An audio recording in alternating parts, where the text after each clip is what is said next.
What's up, guys? Skip Africanus here, and today we have another review, and it is in regards to the 9mm pps43 made by Pioneer Arms, or more specifically, its magazines. We've already done a review on the actual gun itself, and all things considered, this thing actually did run, gun-wise, again, it did run perfectly fine. I think we got one stovepipe. All of the issues we were getting were mag-related. In fact, one magazine, well, we won't really get into too much what we experienced the last time. I'd suggest just go watch their video. But all the issues were mag-related. And anyways, I went on their site because the 9mm variant, if you do not know, uses a specific magazine. Not only do they make this cutout right here, which they're too lazy to Dremel out, cool enough, but they also change out the floor plate, and I believe they do something with the spring. So you can't really use a 7.62 magazine, supposedly anyways. Well, I know you for darn sure can't do it without making this cut, because that is done so that these will fit with the longer ejector right in there. Now, when it comes to the floor plate, go ahead and try it if you want to. I will say, not all these floor plates match.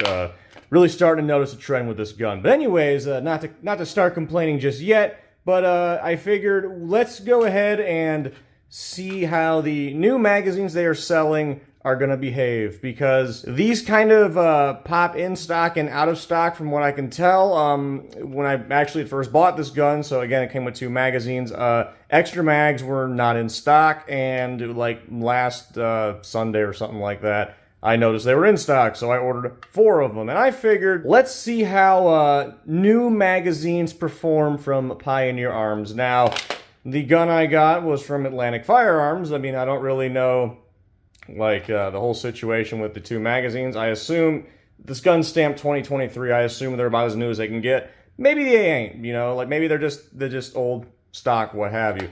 These for damn sure are new because, again, they were out of stock. And now they're in stock. So that tells me that for darn sure these are the newest available magazines as of July. I think it's the 22nd or 23rd today. As of July 22nd, 23rd, what have you, 2023, these are the newest magazines available. And I figure, let's see if they have fixed the problems with these magazines. And I want to emphasize that they had better have fixed the problems with these magazines, because fun fact, original price is listed at $60 for these. So these ain't cheap. These are about SIG MPX magazine prices. And all this really is a, you know, surplus 7.62 Tokarev mag that they cut down and added a floor plate and all that too. That's original price, of course, is $60. They're on sale for $30. I'm going to be honest, they're probably just doing that typical bullshit that companies always do, where they say, oh, it's on sale, and it's never actually was sold for $60. Needless to say, I paid $30 for these right now. That's probably the real price, but hypothetically, these could go to about $60 each, and, you know, I'm just saying, for $60, you know, I understand some things have a break-in period, but these really should work for $60. So the way we will test this is, as mentioned, the gun has been running fine for me, but the way we will test this is I will load all of these to max capacity. They tend, on the 2 examples I have before that came with the gun, they tend to load to about 34 rounds. But I'll load them close to that, what have you.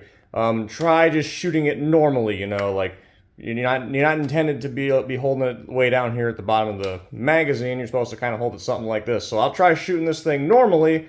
We get the malfunctions, what have you, which, pardon me if I'm not seeming too optimistic about it, but if we start getting those malfunctions, then I'll do what I had to do with the other 2 magazines, where I had to physically hold it by the mag. And one of those mags, I could just hold it like this and it would be fine. The other one, I had to actually kind of push. Now, I will say all 4 of these magazines do feel like they fit in a little bit snug. So hopefully, worst case scenario, we get something like this.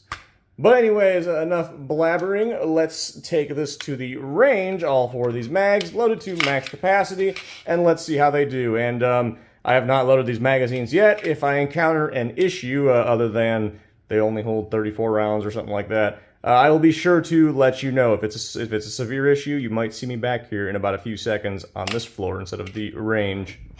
Alright, so we had no weird issues loading them up. In fact, they loaded all 35 a little easier than normal. But right there, you see our first issue. I caught that right away. It did not feed, at least when I wasn't holding the magazine. And despite knowing that it's going to be an issue, I still decided to grab it by the mag well, because I was like, well, why not try it? I mean, I guess there really was no reason. I figured it wasn't going to work.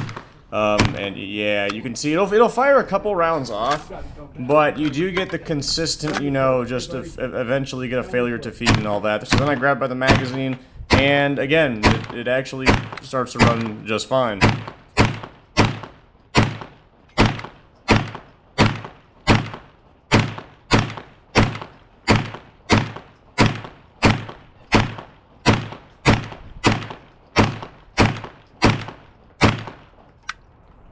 So, moving on to the next magazine, and it was not as good as that first one. Now, of course, the first one also suffered with this whole, if I grab it by the mag well, it's, you know, it's not gonna feed and all that. But this one is one of those examples of one where I had to, like, physically push upward on it. Like, I couldn't just, you know, grab it by the magazine and, you know, let the gravity of the gun pushing down, you know, be enough to push it far enough upwards, like the other three would end up being.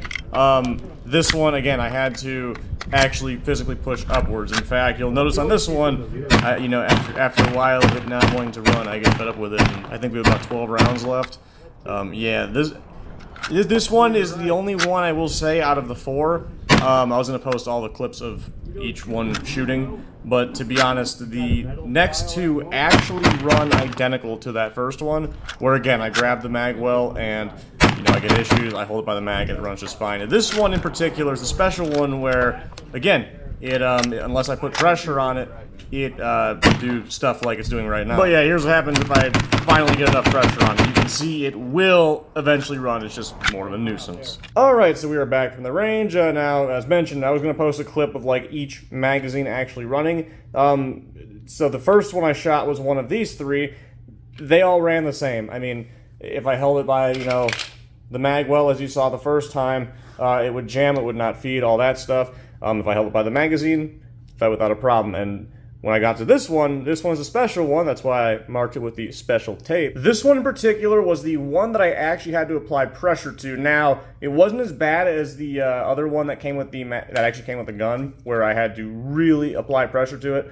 But I still had to do something as opposed to just holding it like that. With the gravity of the gun, helping it feed and all that. So this one was the problem child, that's why it gets the problem child tape.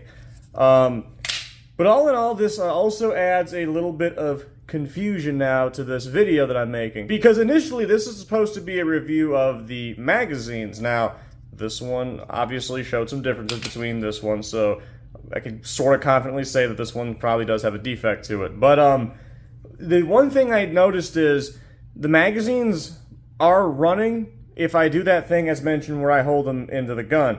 So that tells me the magazines should work. Were they sitting high enough? That also tells me that, yeah, you know, well, backtrack a little bit. That could either mean that this part right here, that the magazine is sitting on top of that little lever right there, it could mean that these are being cut too short, or this is simply sitting too low. Which one it is, I really couldn't tell you. Now, all in all, this should be an easy fix. As mentioned, I don't like tinkering with this stuff. When I pay for something that should work, I'll do this because it's just a matter of putting a weld bead on here and just grinding it down to raise it. It's whatever, but just all in all, that, like, in conclusion, I guess, not really sure if it's the magazines or the actual gun that's the problem at this point. Though, to reiterate, everything here is 2023 made. This is the newest of the new. Well, obviously, the gun would have to come from Pioneer Arms. Well, all of it comes from Pioneer Arms. This one I got from Atlantic Firearms, you know. These ones I got directly from their site. I guess that doesn't really matter in the end. But all in all, what does matter is this is all 2023 stuff. These magazines are going to be a tiny bit newer, but not by that much. So this is all new stuff, and, well, these are all the problems that I'm having with it.